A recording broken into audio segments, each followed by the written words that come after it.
agora a segunda parte das revoltas da regência. Sabinada, Balaiada e Malês. Vamos lá.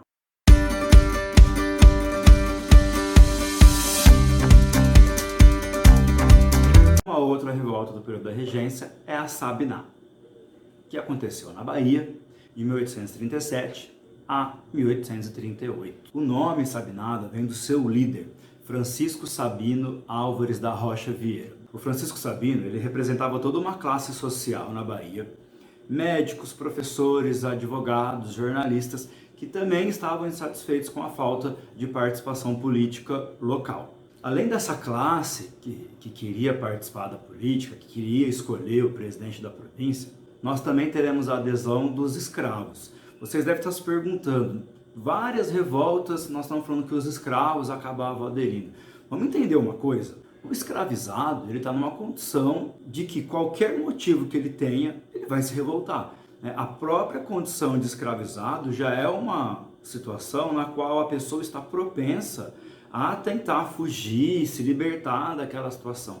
Então toda vez que surge alguma revolta, algo que questione o governo, que questione as regras sociais, é muito comum que os escravizados acabem aderindo a essas revoltas e participando, porque eles também vão acabar lutando pela própria liberdade. Então nós temos uma classe social representada aí pelo médico Sabino, nós temos os escravos e também essa revolta, ela vai ter a adesão dos militares da Bahia. Começou a ocorrer um boato, e isso depois foi confirmado com documentos, de que o governo regencial queria que o exército, que as tropas militares da Bahia, as poucas que existiam, que elas lutassem contra os farroupilhas, que elas participassem da Guerra dos Farrapos do lado do governo.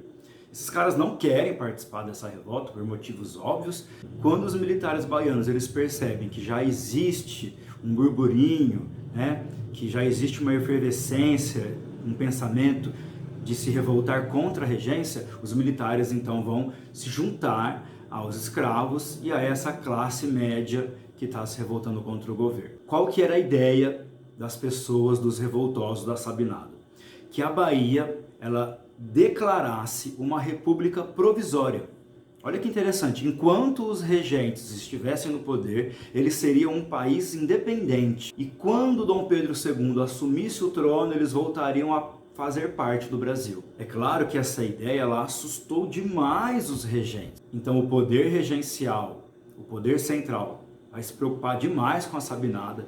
Eles vão cercar Salvador, isolar Salvador, bloquear Salvador. E com todas essas medidas, os revoltosos acabaram cedendo. Então o governo conseguiu derrotar os revoltosos. Agora vamos falar sobre a balaiada. Eu sei, toda vez que eu falo sobre a balaiada e vocês querem saber o motivo, a primeira piada que vocês pensam é essa.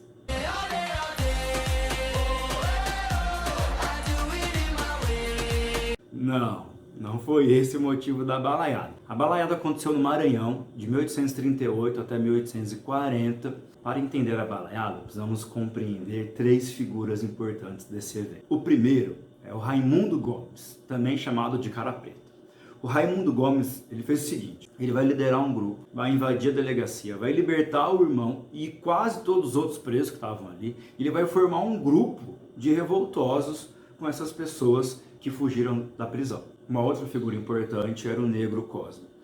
Era comum o seguinte, quando os escravos fugiam das fazendas, eles geralmente se reuniam e formavam o que nós conhecemos já os quilombos. O Negro Cosme ele tinha um exército de 3.000 escravos. Conforme os escravos iam fugindo nessas regiões do Maranhão, eles iam se juntando ao Negro Cosme. Então ele era um líder dentro dos escravizados. No caso, os escravizados que tinham fugido. A terceira figura é o Manuel dos Anjos, o balaio. Daí que vem o nome balaiada. O Manuel dos Anjos, ele era um artesão, ele produzia balaios. Ele também vai invadir a delegacia, não ao mesmo tempo que o Raimundo, em outro período. E o motivo dessa invasão é porque alguns policiais daquele local tinham causado um problema para sua família. A família do Manuel dos Anjos, o balaio, tinha sofrido uma violência extrema por parte da polícia local. Então ele reúne um grupo para invadir a delegacia. Olha o cenário, nós temos um grupo que acabou de invadir a delegacia do Raimundo, um outro do Manuel dos Anjos, o balaio, e o outro do Negro Cosme. Esses três grupos eles vão se juntar aos grandes comerciantes do Maranhão, a elite local que estava insatisfeita com a falta de participação política, e eles então vão sair quebrando tudo. Essa revolta, ela foi uma revolta com uma quantidade de mortos menor do que a cabanagem, mas ela foi uma revolta muito violenta para a sociedade. Quando esses três grupos eles se unem com a elite local, com os grandes comerciantes, eles passam a possuir uma força muito grande dentro do Maranhão. E conforme essa revolta vai tomando uma proporção gigantesca, a elite local, os grandes comerciantes, eles pulam fora. Eles falam, opa, o motivo da revolta era a participação política, mas está acabando indo para um lado que a gente não imaginava, um lado de violência extrema. Quando esse grupo sai, deixa a revolta, eles continuam mesmo assim, tanto é que ela durou um pouco mais de 2 anos, só que o governo vai enviar uma tropa para conter essa revolta, liderada por um cara muito conhecido, Francisco Alves Lima. Depois ele vai ser chamado de Duque de Caxias, é um nome bem conhecido, tem até uma rua em Ribeirão Preto com esse nome. Ele era conhecido por usar de extrema violência. Ele vai conseguir debelar os revoltosos no Maranhão e o governo, assim como na cabanagem, na Sabinada, vai conseguir derrotar os revoltosos. Agora, nossa última revolta, a revolta dos Malês, que aconteceu em 1835, na cidade de Salvador, Bahia, dia 24 e 25 de janeiro de 1835.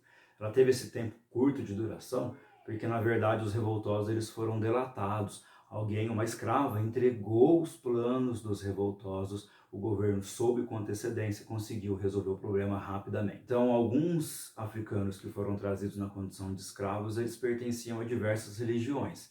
No caso de Salvador, nós tínhamos por volta de 600 escravizados islâmicos. A própria palavra malês significa convertido ao Islã. Nós não vamos falar agora aqui sobre o islamismo, nós teremos uma aula no segundo semestre só para tratar desse assunto. É um assunto com muitas coisas para serem entendidas e estudadas, mas para você não ficar muito perdido, o islamismo é uma religião muito comum na África e no Oriente Médio. É claro que ela também aparece em outros locais. No islamismo, o grande líder religioso, a grande figura é o Maomé. E lá, o livro sagrado do islamismo é o Alcorão. É muito comum quando a gente fala em islâmico, muçulmano, vocês pensarem nisso aqui. Mas é claro que isso não é exclusivo desta religião, tá? Isso é uma vestimenta que geralmente quem usa essas roupas são os árabes. E aí entra uma outra confusão, né?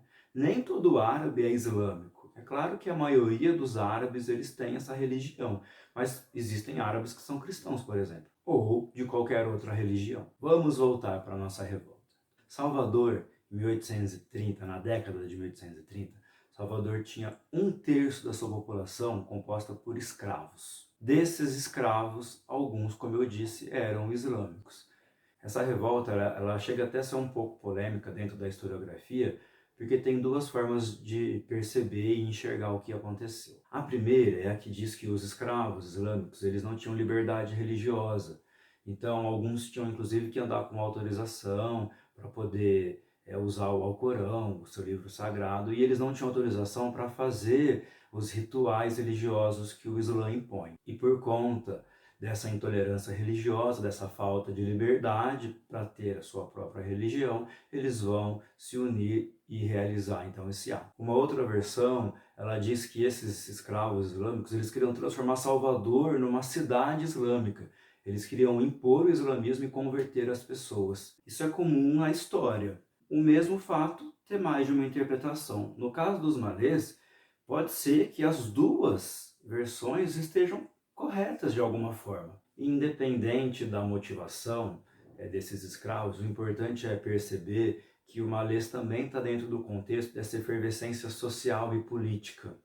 Porque por mais que ela tenha um cunho religioso, ela também tinha um cunho político. Também tinha uma intenção política dentro dessa revolta. Para encerrar os malês, eu queria que vocês entendessem que essa revolta ela vai ao encontro da ideia de que está muito complicada a situação política e social no Brasil.